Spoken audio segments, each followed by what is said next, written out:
Bonsoir à toutes et à tous. Aujourd'hui, c'est le démarrage d'un grand dialogue qui va durer tout le premier semestre.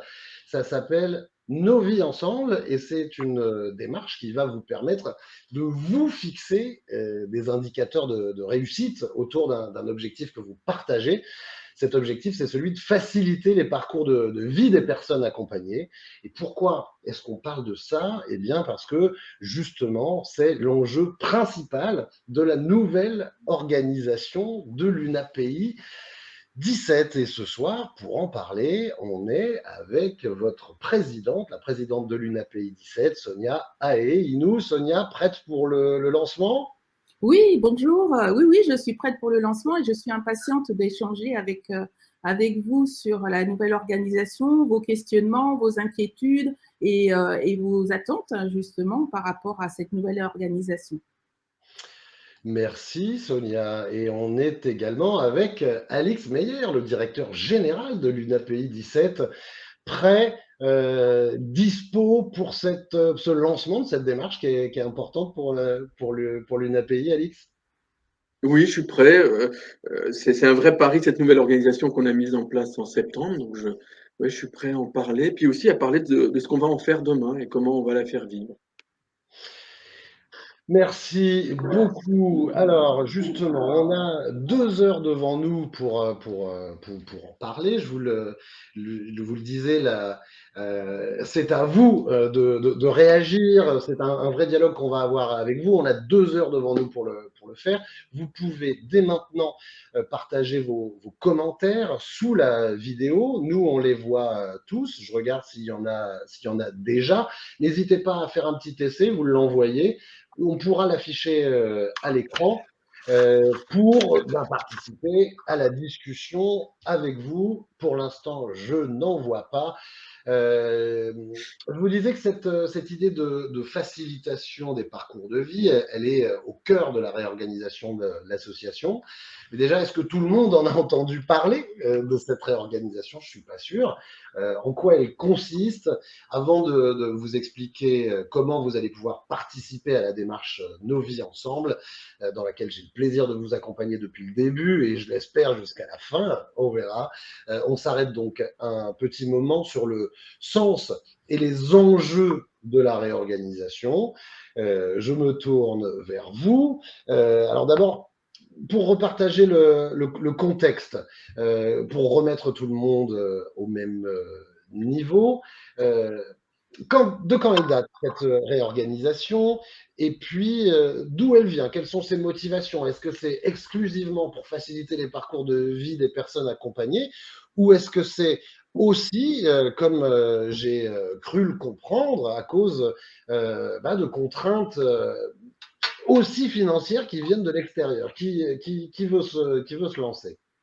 Je veux bien commencer. En effet, on Je veux a… bien. Perdu!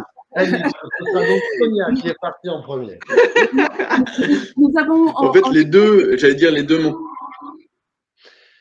On va laisser parler Sonia en premier. Il y a un petit décalage, visiblement. Sonia, c'est à toi. Je disais, en effet, nous avons des contraintes budgétaires qui sont imposées et encadrées par nos autorités de contrôle et de tarification, l'Agence régionale de santé et le Conseil départemental. L'association a essuyé des déficits budgétaires importants. On a eu le départ du directeur. Il y a des politiques publiques qui se sont engagées dans la transition inclusive. Il y a eu des impacts avec la crise sanitaire. Mais ce qui est important de dire, c'est que la transition inclusive, elle ne doit pas se faire à tout prix, parce qu'on entend parler de l'inclusion, mais elle doit prendre en compte les personnes qui sont aussi très éloignées de la vie dite normale. Et il ne faut pas oublier celles qu'on désigne avoir des situations complexes, qui ont besoin d'un accompagnement très soutenu, qui ont besoin de toute une équipe pluridisciplinaire, qui ont besoin de soins 24 heures sur 24. En fait, la transition inclusive, c'est le point de démarrage en fait de notre réflexion. Et on avait envie de se dire qu'on ne veut pas subir cette transition inclusive et on ne souhaite pas que les raisons économiques puissent prévaloir par rapport à la qualité de l'accompagnement et à la qualité de vie des personnes. Donc ça, c'est vraiment le contexte, sans rentrer dans les détails, qui nous a amené à cette réflexion-là.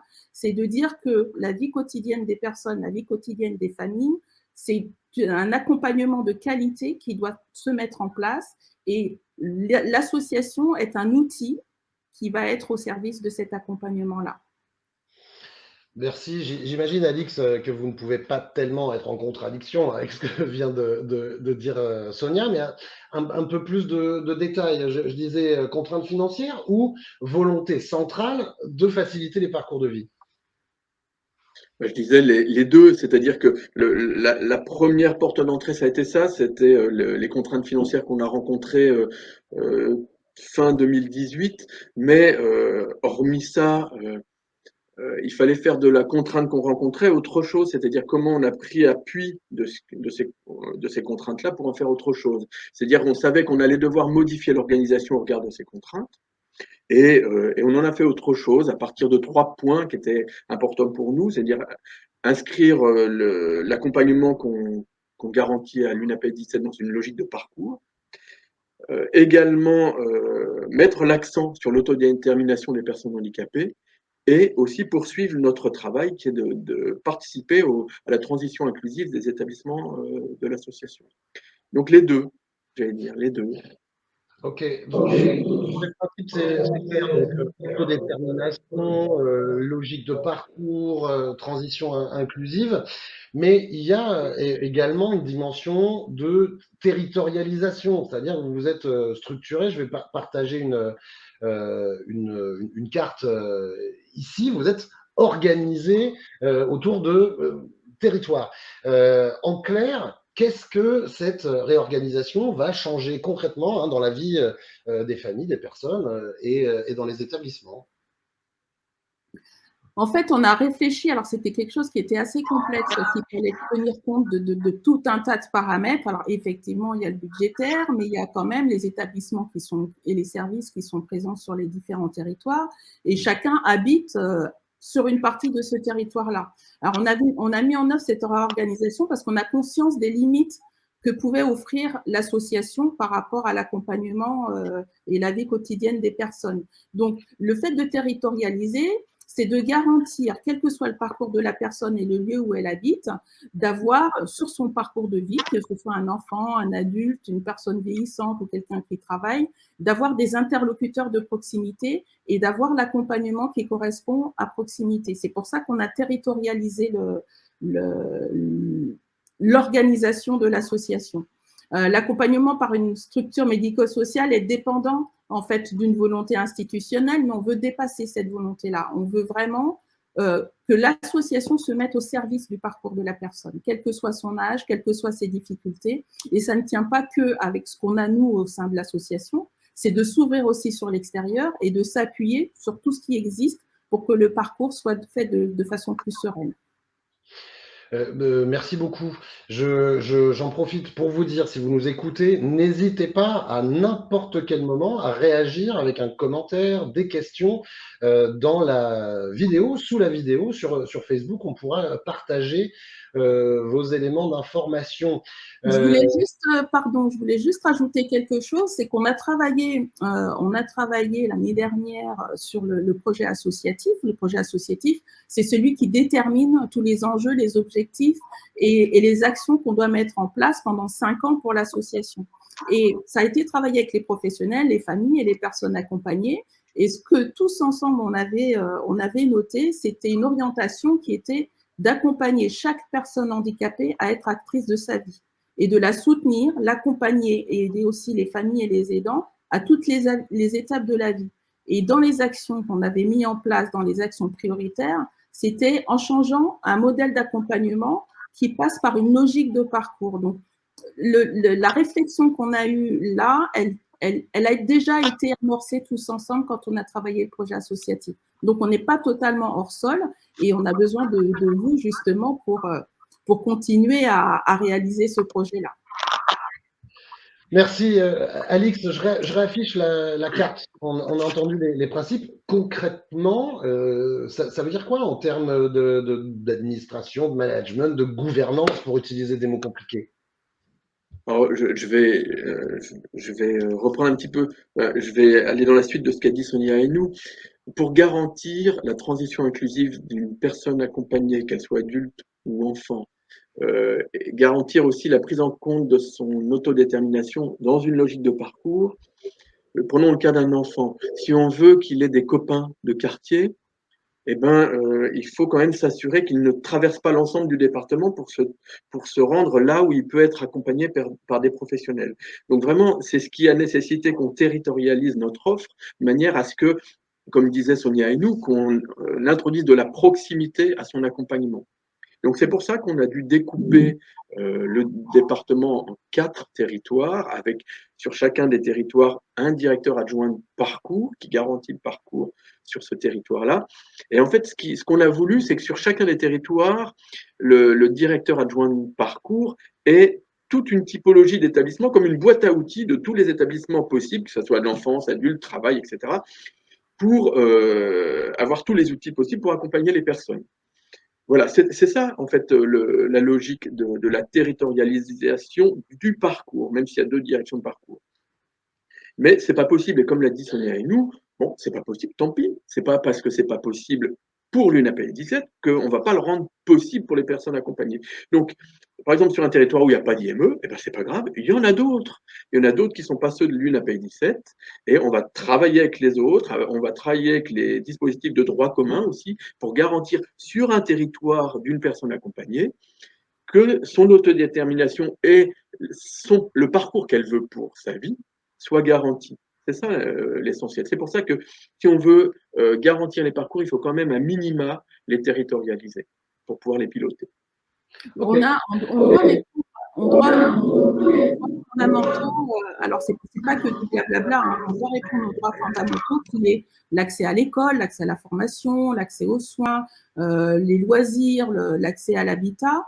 Et pour ça, il faut garantir en fait à chaque personne que ces droits fondamentaux-là doivent se répercuter sur la vie quotidienne, qui doivent vraiment exister et être effectifs. Parce que ce qui est important pour une famille, c'est quand même au final de savoir ce qu'il y a dans son assiette, donc, et de savoir ce qui va se passer au quotidien. L'important, c'est pas les grands discours, etc. Donc, ce que nous, on veut, c'est de rendre effectifs tous ces droits-là et que ça se traduise vraiment dans la vie quotidienne. Ok, merci beaucoup. C'est clair, en tout cas, c'est clair pour moi. Si ça ne l'est pas pour vous, n'hésitez pas à commenter cette vidéo.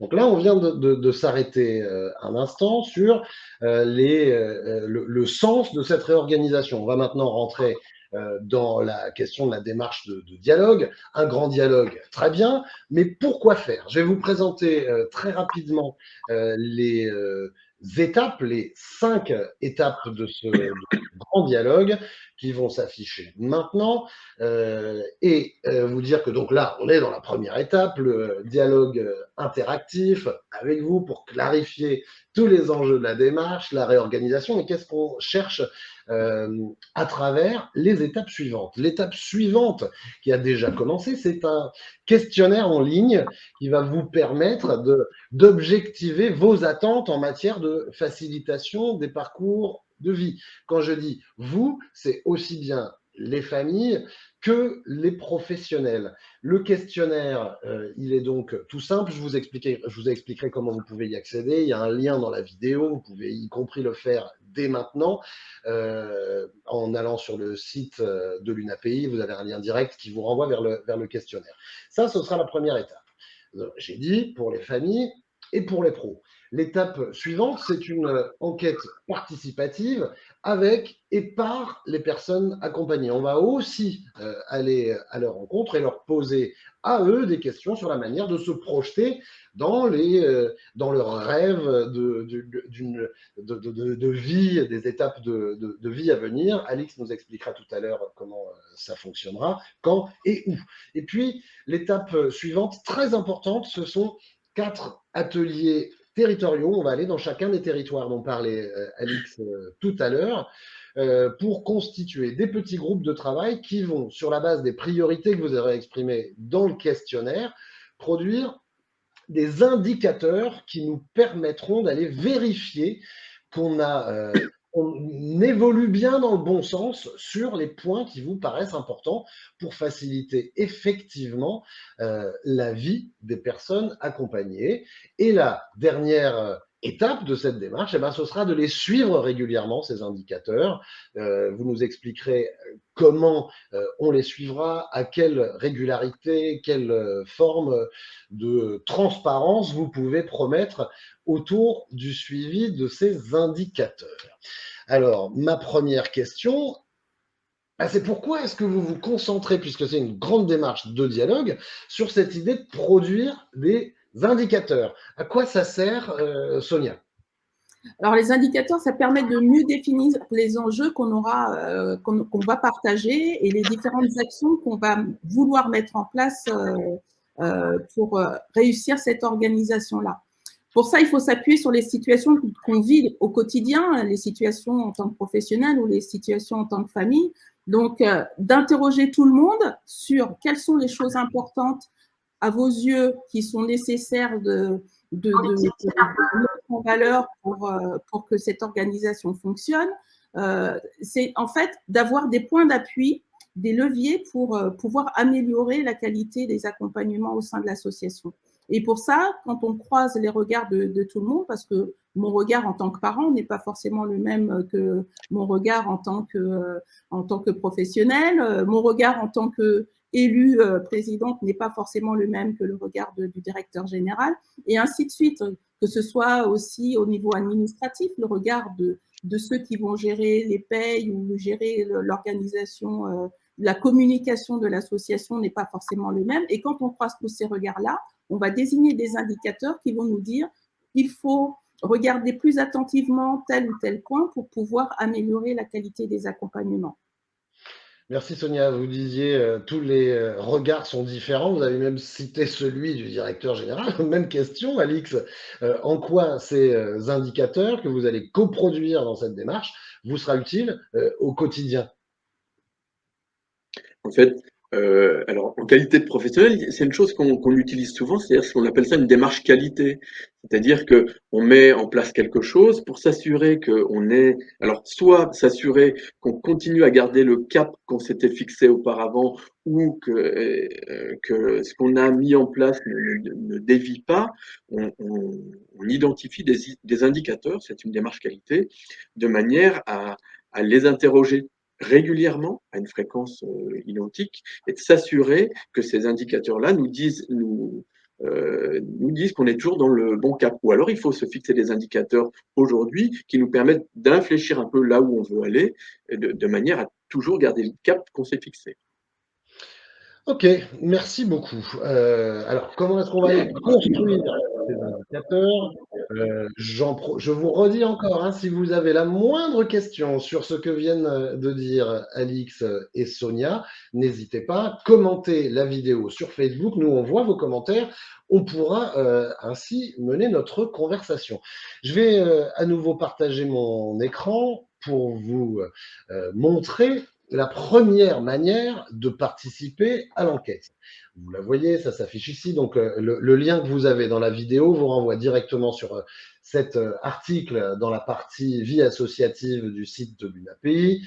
Là, c'était l'annonce de l'événement de lancement. Juste en dessous, vous avez accès au questionnaire. Je clique dessus, vous voyez ce que ça donne à l'écran. Vous avez donc là, je vais passer comme ça, vous avez mon mail personnel, mais trop tard, vous l'avez raté. Une série de questions. La première vous permet d'évaluer votre perception de l'état actuel, de la capacité de l'organisation à suivre, à faciliter les étapes de vie, fluidifier la vie des personnes accompagnées. Et puis ensuite, il y a les trois dimensions qui étaient au cœur des enjeux de la réorganisation, sur lesquelles il y a une série de propositions sur ces trois grands axes. Le premier, c'était l'idée de renforcer les échanges, l'accessibilité, le partage des informations. Qui veut nous expliquer pourquoi cette question est importante et les items qu'on cherche à prioriser à travers ce questionnaire? Alors, l'accès à l'information, je prends celui-là. L'accès à l'information, il y a plusieurs choses. Il y a, est-ce qu'au sein de l'association, on a suffisamment d'informations? Est-ce qu'on a suffisamment d'éléments d'éclairage pour pouvoir dire en tant que famille qu'on est d'accord ou pas d'accord, ou au moins pour formuler un vœu pour la personne ou le proche qui est accompagné par l'association. Il y a aussi la dimension d'information au niveau interne ou la communication entre les différents établissements. Est-ce qu'elle est pertinente? Est-ce qu'elle ne mérite pas d'être améliorée? Quoique, on a toujours besoin d'améliorer la communication, même si on a des outils super performants maintenant qui nous permettent de faire cette émission-là en live. Est-ce que la communication entre l'association et les familles, elle est pertinente, elle ne mérite pas d'être améliorée ou en tout cas d'être rendue meilleure? En fait, on veut faire mieux avec les moyens qu'on nous alloue, mais on veut faire mieux aussi en réfléchissant tous ensemble. Dans la communication, il n'y a pas que la communication de la newsletter ou le site internet, il y a vraiment les échanges entre les différentes personnes, entre les professionnels, entre les familles et entre aussi le conseil d'administration. Donc, c'est une dimension qui est quand même assez importante parce que je trouve que on a moyen de faire mieux, on a moyen pour que chacun à sa place puisse pouvoir décider de ce qu'il souhaite pour demain. Même les professionnels, pour redonner du sens peut-être à leur métier, parce que ça aussi, c'est des métiers qui sont un petit peu bousculés ces derniers temps. Donc, toutes ces questions-là, en fait, elles s'apportent à la vie quotidienne des uns et des autres. Merci beaucoup, Alix. Il y a deux autres dimensions. Je vous redis, il y a déjà une dizaine de personnes qui ont répondu au questionnaire. Vous avez jusqu'au 31 mars pour le faire. Et toutes les priorités que vous indiquerez, c'est sur vos priorités qu'on construira ces fameux indicateurs. Sonia a parlé de l'échange d'informations. Il y en a deux autres. Il y a l'idée de fluidifier l'accès aux dispositifs proposés à chaque étape de la vie. Hein. C'est au cœur de l'idée de fluidifier, de faciliter la vie, les étapes de vie des personnes accompagnées, mais il y a aussi l'idée d'ouvrir les établissements vers ce qu'on a appelé les droits et plaisirs individuels du monde ordinaire. Mais peut-être, Sonia, on reviendrait sur ce dernier point, sur l'idée de facilitation des étapes de vie. Alix, pourquoi est-ce que ce sont ces différents items qui peuvent être priorisés par les participants au questionnaire? Pardon, Alix, j'avais coupé votre Jusqu'alors, on a, et c'est pas propre à l'UNAPEI 17, hein, je pense que c'est dans toutes les associations de France médico-sociales en charge de l'accompagnement des personnes handicapées, on a toujours travaillé dans nos associations sur des logiques d'établissement. C'est-à-dire qu'en mettant la logique de parcours au frontispice de l'UNAPEI 17, ça indique qu'on rentre dans un autre paradigme. C'est-à-dire qu'on prend les choses non plus par le bout du projet personnalisé qu'on a dans un établissement, mais qu'on attrape les choses davantage par un projet personnalisé qui s'entend sur un parcours de vie. Et si on l'entend sur un parcours de vie, de fait, ça excède la logique des établissements et ça inclut le milieu ordinaire, ça inclut les familles, ça inclut les amis, ça inclut l'école, enfin, ça inclut des tas de champs que jusqu'alors on considérait, non pas qu'on les considérait pas, mais on les considérait comme périphériques. Aujourd'hui, on les considère comme faisant partie intégrante du parcours d'une personne. C'est ça que ça indique. C'est vraiment un changement de paradigme. Comme disait Sonia et nous, on n'a pas plus de moyens, mais on les utilise autrement. On les utilise aujourd'hui et demain dans une autre logique. Et j'ai envie de dire, parce qu'on parle beaucoup de la transformation, dans la transformation de l'offre des associations, on parle beaucoup au niveau médico-social du parcours. En fait, on va mettre de la coordination de parcours, on va mettre de la gestion de parcours. Et sauf que nous, ce qu'on n'aimerait pas, c'est faire du parcours institutionnel. On parle vraiment du parcours de vie. Et le parcours de vie, l'institution est une réponse, est une partie de la réponse, mais le monde ordinaire est une autre partie. Par contre, là où il faut être aussi très, très attentif, parce que fonctionner avec le monde ordinaire qui n'est pas prêt, ça peut être très, très violent. Donc, ce qui est intéressant avec les indicateurs et les différents questionnaires, c'est de se dire en quoi les conditions que nous allons créer sont bonnes pour pouvoir améliorer le parcours de vie des personnes. Ok, merci beaucoup. Donc, première étape, ce questionnaire qui vous permet, pardon Alix, vous faites bien de bouger quand vous voulez rajouter des trucs parce qu'il y a ces petites interférences. Oui, je voudrais compléter ce que dit Sonia et nous. Aujourd'hui, on rentre dans une logique, c'est comment à la fois on prend ce train-là sans pour autant insécuriser tout le monde. C'est-à-dire que effectivement, le milieu ordinaire, on le sait tous, ça peut être redoutable, mais comment nous, on fait en sorte qu'à la fois on ouvre ces portes-là pour les personnes handicapées, tout en sécurisant l'entrée, en tout cas le passage vers le milieu ordinaire. On a des choses, parce que première chose qu'on a faite, c'est de transformer l'organisation, c'est une chose. La deuxième, elle est de comment on accompagne cette transformation, c'est-à-dire comment on change les pratiques. C'est ça le plus important. Et c'est pas de dire qu'on va mettre tout le monde et dans notamment le comment on attrape. Voilà. Le Oui, bémol. comment on attrape demain l'usage qu'on avait. Il y a décidément un problème de retour. Alice, Retour. si vous avez la possibilité de mettre un casque, c'est cool. Sinon, je vais devoir continuer à alterner l'ouverture et la fermeture de micro. Qui voulait dire un mot?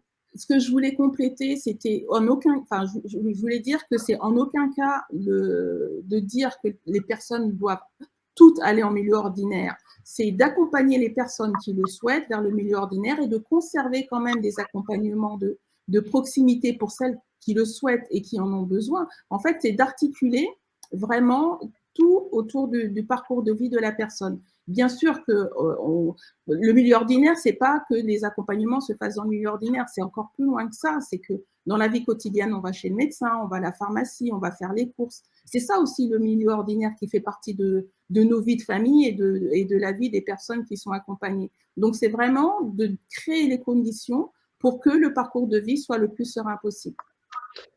Entendu. Et donc ce questionnaire qu'on vous invite à aller voir et à y répondre et à le partager le plus possible. Il y a pour l'instant une dizaine de personnes qui l'ont fait. Il faudrait qu'on ait beaucoup plus de résultats d'ici au 31 mars pour aller nourrir l'étape suivante. Et l'étape suivante, ce sont ces 4 ateliers territoriaux. Je partage mon écran. Vous avez les dates ici qui sont rappelées sur le site internet de l'UNAPI. Il y en aura un à La Rochelle le 2 mai, à Rochefort le 3 mai, territoire Onis Sud, ce sera le 4 mai, et Onis Atlantique le 5 mai 2022. C'est là que vont se produire, se coproduire ces fameux indicateurs, mais quelle marge de manœuvre vous allez laisser aux participants? Comment ça va se passer? Et est-ce qu'on est libre de dire, bah, moi je veux surveiller ce point-là, même si, quitte à vous embêter, Alix Meyer? Bah, bien sûr, de toute façon, on est embêté tout le temps. Pourquoi ça changerait? Non, bien sûr. Et puis, il n'y a pas de choses qui embêtent. C'est-à-dire qu'il y a des choses tout ça est très complexe. Je comprends que ça puisse inquiéter, mais moi, je suis prêt à répondre à l'ensemble des questions.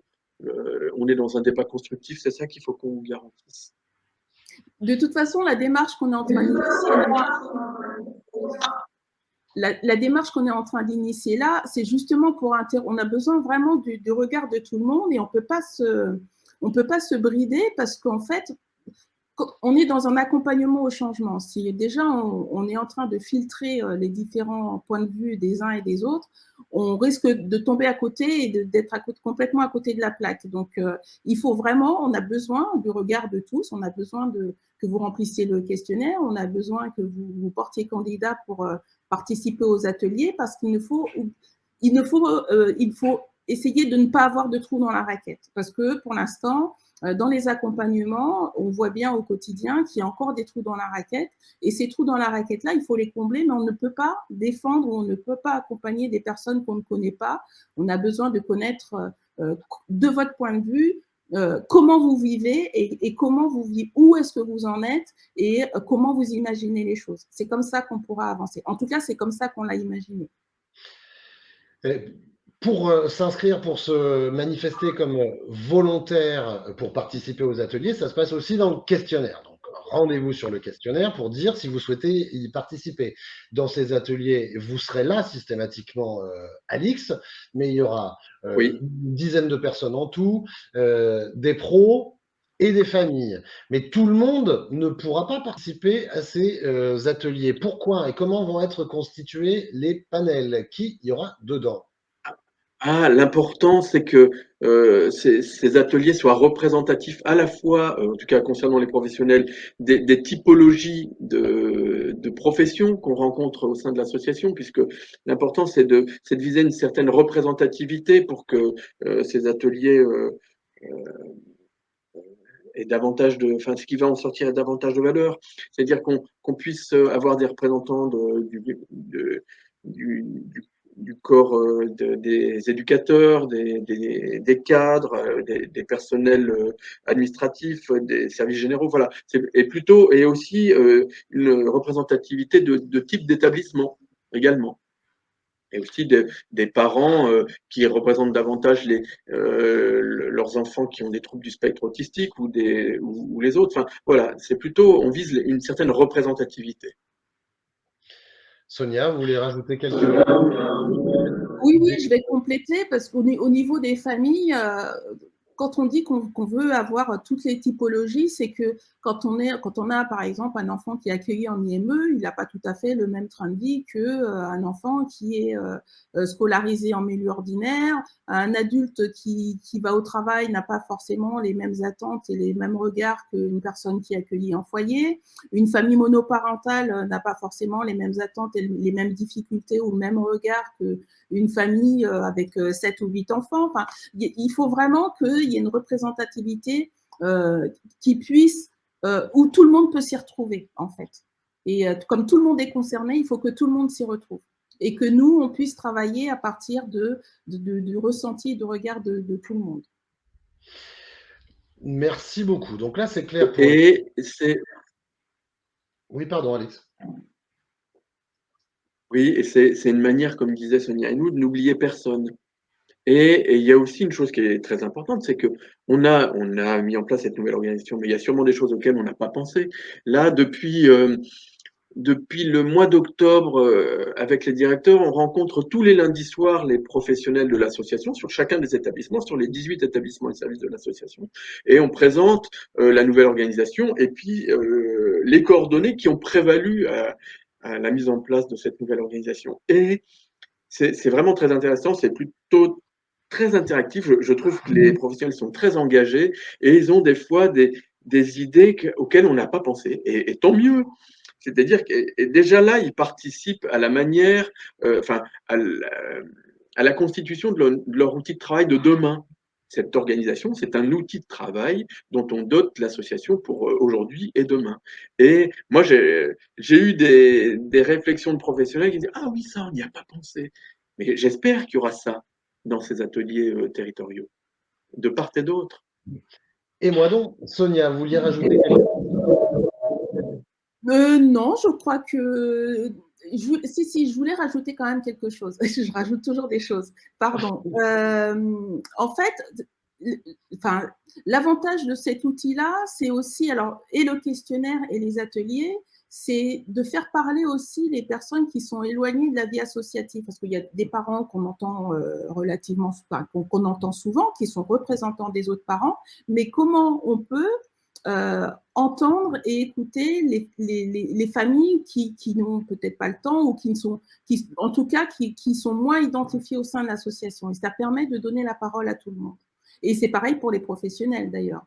Les professionnels, il y a beaucoup de professionnels dans l'association. Vous avez du personnel administratif, vous avez des services généraux, vous avez des cuisiniers, vous avez des maîtresses de maison. En fait, comment donner la parole à chacun ou comment chacun peut être acteur de cette démarche-là. Parce que chaque personne est actrice dans la démarche du parcours de vie de la personne, accompagnée par l'association. Ok, donc retenez bien, tout se passe par le questionnaire, y compris pour se porter volontaire, pour les ateliers territoriaux. Dans chacun de ces ateliers, il y aura une dizaine de personnes, à peu près 5 professionnels, à peu près 5 représentants des familles. familles qui seront représentées. Alix Meyer fera bien attention à ce que tous les types de professionnels soient représentés dans les différents ateliers, et de la même manière pour les familles, pour s'assurer que tout le monde, tous les types de personnes accompagnées, tous les types de familles, tous les types de besoins soient pris en compte. C'est pour ça qu'on vous pose quelques questions à la fin du questionnaire pour être sûr qu'on a couvert toutes les situations vécues. On vient de voir donc comment prendre l'avis des familles et des pros. Et pour les personnes accompagnées, je parlais d'enquête participative avec et par les personnes accompagnées. Comment ça va se passer, Alix, et quand? Alix ou Sonia? Allez, Alix. Alors, on a travaillé à ça parce que c'est compliqué parce que l'important, c'est qu'ils aient leur place et leur mot à dire et qu'ils puissent, comment dire, qu'on puisse leur garantir les conditions d'une prise de parole sans avoir peur de pas assez bien dire ou de mal dire, etc. En tout cas, en tenant compte de leurs particularités. Donc, on a essayé d'inventer un dispositif, une espèce de démarche dans la démarche où on va les solliciter d'une manière un peu singulière, avec quand même l'enjeu, il est celui-ci, il est de dépoussiérer, comme je disais tout à l'heure, le projet personnalisé qui jusqu'alors se bornait à l'établissement. Comment on attrape ça autrement? Et donc on y a réfléchi, on est plutôt, on vise une logique qui soit plutôt du côté de la paire aidance. On a identifié, comme on l'avait fait quand on avait réinterrogé ce qui s'était passé pendant la crise Covid, on avait demandé à des enfants des CESAD d'aller interroger des enfants de l'IME. Donc ça s'appelle la paire aidance, c'est-à-dire que ils se font eux-mêmes les ambassadeurs de la parole des autres. Et on souhaite reconduire ça. On a imaginé un dispositif où il y a une personne porteuse de TSA qui va aller interviewer les personnes, enfin qui va constituer un groupe qui va interviewer les personnes dans les établissements, et là encore, qu'il y ait des établissements qui soient représentatifs des établissements qu'on rencontre dans l'association, avec cette idée d'une baguette magique. Je vais vous expliquer. Comment on fait pour transcender cette logique de projet d'établissement qui est un peu old school maintenant. Donc, on souhaite invoquer la question de la baguette magique parce que ce qu'on veut, c'est permettre aux personnes handicapées d'envisager leur parcours indépendamment de l'année qui ponctue les projets personnalisés. Donc, on a envisagé cette question qui serait si tu avais une baguette magique, tu voudrais en faire quoi? Vous entendez que quand on pose cette question-là, ça met un point de perspective et un point d'horizon bien plus éloigné que celui de dire tu veux quoi dans ton projet personnalisé. Donc on leur laisse la possibilité d'envisager quelque chose qui excède tout ça. Après, charge à nous, charge à eux de le pondérer, de rendre ça possible avec les moyens qui sont les nôtres. Mais c'est plutôt par ce biais-là. Et puis la question c'est, avec ça, comment tu penses pouvoir y arriver et comment on peut t'accompagner là-dedans? C'est ça la question. Donc, on va constituer un groupe et puis on va cheminer avec eux là-dessus et notamment avec cette notion de paire aidance. Et que ce ne soit pas forcément nous, les professionnels, qui écrivions ça pour eux. Et puis là, c'est un peu, par exemple, la personne qui veut, enfin le jeune qui dit moi, ce que j'aimerais bien, c'est d'être vétérinaire. Et comment accrocher ça sur le parcours? Alors, il veut être vétérinaire. Alors, être vétérinaire, c'est quoi? C'est t'occuper des animaux, de quoi tu as besoin, un vétérinaire, pourquoi c'est pour toi, c'est quoi? Et d'interroger ça, du coup, ça met en deuxième niveau toutes les aides et tous les accompagnements qu'on peut mettre autour pour qu'il puisse réaliser son souhait et affiner vraiment son souhait sur ce qu'il veut et ce qu'il désire, ce vers quoi il veut tendre en tout cas. Ok, donc deux étapes. Une question simple. Si tu avais une baguette magique, qu'est-ce que tu voudrais pouvoir faire qui nous permettra d'explorer les différentes projections dans la vie des personnes accompagnées? Et un deuxième niveau de question, comment penses-tu pouvoir être accompagné pour aller vers ce souhait? Ce qui nous permettra de nourrir les ateliers territoriaux, parce que ça se passera avant les ateliers territoriaux, y compris avec le regard des personnes accompagnées. Et vous, vous êtes également engagé à ce que sur la base des retours sur la partie comment être accompagné pour ces projets de vie, vous proposiez à l'AG du 3 juin des améliorations très concrètes de mise en œuvre de ce dispositif des projets partagés. Justement, posons-nous la question, là, une fois que tout le monde se sera exprimé, le questionnaire, les personnes accompagnées avec l'objet baguette magique, les ateliers territoriaux, qu'est-ce qui se passe une fois qu'on aura identifié des indicateurs de succès de cette logique de facilitation des parcours?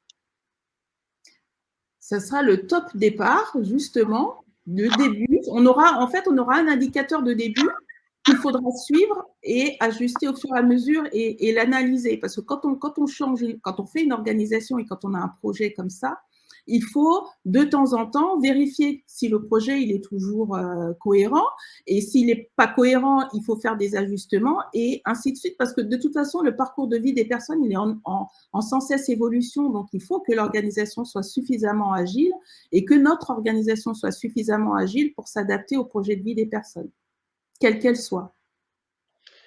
Ok, donc les indicateurs, ils seront prêts.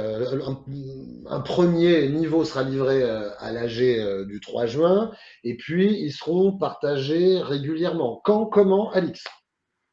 Eh ben, en fait, pour revenir à la question que tu posais tout à l'heure, en fait, c'est un cap qu'on va obtenir là, au terme de toute cette démarche Nos vies ensemble, avec à la fois les familles, les professionnels et les personnes accompagnées. C'est ça qu'on va valider en AG le 3 juin. C'est un cap donné à l'association qu'on se fera fort de tous tenir.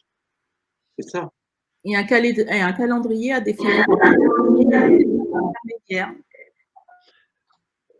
Sonia, on vous a mal entendu. Il y a eu une coupure à cause. Non, non, non, c'est pas, ça vient pas de chez vous. Non, je disais qu'il y a suite à ce cap-là qui sera défini, c'est un calendrier qu'il faudra déterminer ensemble pour les suivis de toutes les étapes d'ajustement, justement, dont je parlais tout à l'heure. Très bien. Donc, si je résume, l'AG vous présenterait la série d'indicateurs à suivre régulièrement, et au moins chaque année, il y aura un temps dans l'année, a priori autour du rapport annuel, où vous livrerez l'évolution en bien ou en mal des indicateurs qui auront été fixés sur la base des propositions d'indicateurs fixées dans les ateliers, qui répondront aux priorités fixées dans le questionnaire. J'ai bien résumé? Exactement. Oui. Super. Une dernière question en mode pied dans le plat. Elle est pour vous, Sonia, mais avant de vous la poser, Sonia, cette question, je me tourne à nouveau vers vous qui nous écoutez. Pour l'instant, vous ne nous avez pas envoyé de commentaires. Alors peut-être que tout est limpide, que vous nagez dans le bonheur, j'en serais ravi. Mais si vous avez des remarques, des interrogations, des propositions, des questions, c'est maintenant que ça se joue. On va pouvoir continuer à en discuter ensemble. Sonia, je parlais de l'AG du 3 juin. Et là, juste avant, il y a une grande démarche de dialogue. C'est aussi une manière pour vous de défendre votre bilan au moment où les administrateurs, le bureau va être renouvelé. Répondez-moi franchement. Non, mais de toute façon, chaque année, j'ai le bilan aussi de tout ce qui s'est passé dans l'année, les différents faits marquants. Et ce n'est pas du tout un objectif de campagne, parce que l'objectif de cette démarche, c'est que nous partageons, comme disait Alix tout à l'heure, tous le même cap. Mon ambition, c'est que nous fixions une boussole qui guide l'association pour faciliter le parcours de vie des personnes accompagnées et des familles et répondre à leurs aspirations. Et d'ailleurs, pour ceux qui en doutent, j'annonce là dès ce soir que je ne renouvelle pas ma candidature et je ne renouvelle pas mon mandat. Mais quel que soit le futur conseil d'administration, on aura construit en tout cas ensemble, avec tout le monde, un cap qu'il faudra surveiller de près pour l'avenir de l'association et des personnes accompagnées. Et ce que je souhaite même rajouter que en tout cas, je reste engagée pour la défense des droits des personnes accompagnées et de leurs familles. Et ce qui me tient à cœur, c'est que toutes les réalités que nous vivons au quotidien, toutes les réalités que vous vivez au quotidien, il m'est important, en tout cas, qu'elles soient de meilleure qualité et qu'elles ne soient pas déconnectées des politiques publiques. Donc, je continue mon engagement, mais je ne renouvelle pas mon mandat. Ok, donc ça veut dire que c'est une forme de legs, d'héritage, d'un objectif co-construit, une sorte de ligne à suivre dans les années qui viennent. Bah, merci de cette clarification. Alix, j'imagine que vous étiez au courant, ça vous inspire quoi, cette logique de cap durable? C'est important pour vous? Ah, ben, alors sur quoi? Sur le fait que Sonia Agnew ne se représente pas? Non, de toute façon, on mène cette démarche-là et même moi, je veux dire, nous, on est des locataires dans cette association. On doit faire le job, qu'on soit professionnel ou administrateur, pour garantir que l'organisation dont on dote cette association et le cap qui va être donné à l'AG garantissent l'accompagnement de qualité des personnes handicapées, indépendamment des personnes qui occupent ces fonctions-là. C'est ça qui est le plus important pour nous. Et quand on parle du pouvoir d'agir, c'est le pouvoir d'agir de la personne, c'est le pouvoir d'agir de l'association, de l'institution. Le pouvoir d'agir de chacun doit être vraiment mis en avant.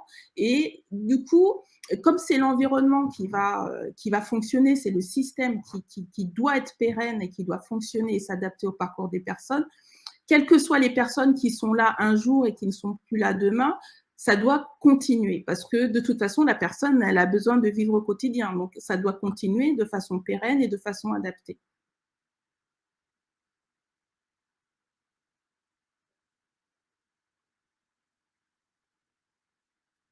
Vous avez coupé votre micro, Julien.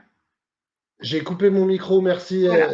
Parce que j'étais en train de vérifier qu'il n'y avait vraiment aucun commentaire. Je suis très étonné, je suis même très triste. Est-ce que ceux qui nous suivent en ce moment, vous pouvez au moins nous envoyer un message sur ce que vous avez retenu, ce qui vous intéresse, ce qui vous surprend, pour qu'on puisse afficher ce message et éventuellement vous y répondre. En attendant, Sonia. Ce qui vous interpelle, comment vous avez vécu ce moment-là et comment vous pouvez vous projeter demain sur cette réorganisation, mais pas que sur votre vie de demain, tous ensemble. Comment vous imaginez la triple expertise dont on parle, toutes les relations et puis le fait que les personnes soient actrices et que les familles soient actrices et que les professionnels soient acteurs aussi de l'accompagnement et que tous ensemble, on puisse construire quelque chose de bien et de mieux. Donc, si personne ne réagit, c'est qu'on est déjà au top ou en tout cas, on est au tout début de quelque chose d'autre. Alors peut-être que ces échanges-là, ils auront lieu dans le colloque un peu singulier que seront les ateliers. C'est peut-être là que ça sera plus opérant. Alors, je vous informe que... Oui, pardon, Sonia. Non, mais ce que je veux dire, c'est que l'outil, alors ça peut mettre peut-être les personnes en difficulté quant à l'utilisation de l'outil numérique. En tout cas, ce qu'on n'a pas dit aussi, c'est qu'au niveau du questionnaire, on ne va pas tout faire en ligne parce qu'on pense aussi aux personnes qui ont un accès assez difficile pour Internet. Parce que si on parle d'accessibilité, il faut aussi qu'on imagine des outils qui soient accessibles. Donc, toutes les familles et tous les professionnels, vous êtes censés avoir reçu un papier avec toutes les instructions et les questionnaires, ils peuvent être aussi faits sous forme dématérialisée, sous forme de papier, donc, pour pouvoir y répondre, pas forcément avec l'aide d'un ordinateur. Vous pouvez être accompagné aussi. Mais si vous êtes en difficulté et que vous ne le dites pas, on ne le saura pas et on ne pourra pas vous aider. Toujours pas de commentaires. Partons sur le fait que tout le monde est extrêmement ravi. N'hésitez pas à côté de la vidéo, en dessous. Je sais que vous pouvez réagir puisqu'on a vu déjà quelques cœurs, quelques pouces levés. C'est une forme de réaction. Une dizaine de personnes ont déjà répondu au questionnaire. N'oubliez pas, c'est à votre tour maintenant aussi d'aller le faire pour enrichir cette démarche, pour donner vos priorités pour faciliter les parcours de vie. Et ensuite, ce sera donc les ateliers territoriaux pour lesquels vous pouvez vous porter volontaire via le questionnaire ou en envoyant directement un message au siège de l'UNAPI. Sonia, vous allez nous rappeler l'adresse. L'adresse figure sur le courrier qui est disponible pour chacun d'entre vous. Je vous laisse chacun, d'abord Alix et Sonia, pour clore cet échange, un petit mot de la fin. Ça fait à peu près 55 minutes que nous sommes ensemble. Le mot de la fin de ce lancement, Alix, il est pour vous pour l'instant. Ah bah c'est gentil. Moi, je suis enthousiaste. En tout cas, je, on est toujours un peu inquiet de ce qu'on met en place. Est-ce qu'on s'est trompé ou pas? Enfin, mais je suis plutôt enthousiaste parce que la rencontre avec les professionnels qu'on fait tous les lundis depuis presque 8 mois maintenant est plutôt enthousiasmante parce qu'on a ici au sein de l'association des professionnels qui sont engagés. Et c'est pas simple. C'est pas simple en plus dans le contexte qu'on vient de vivre là après ces 2 années de Covid, etc. Et je mesure encore que les gens sont engagés auprès des personnes accompagnées et je suis vraiment enthousiaste sur le lancement de cette démarche et sur le cap qu'on va pouvoir se donner. C'est peut-être la première fois qu'on aura un cap aussi clair et qu'on pourra s'y tenir ensemble. Et comme disait Sonia et nous, avec les 3 parties prenantes.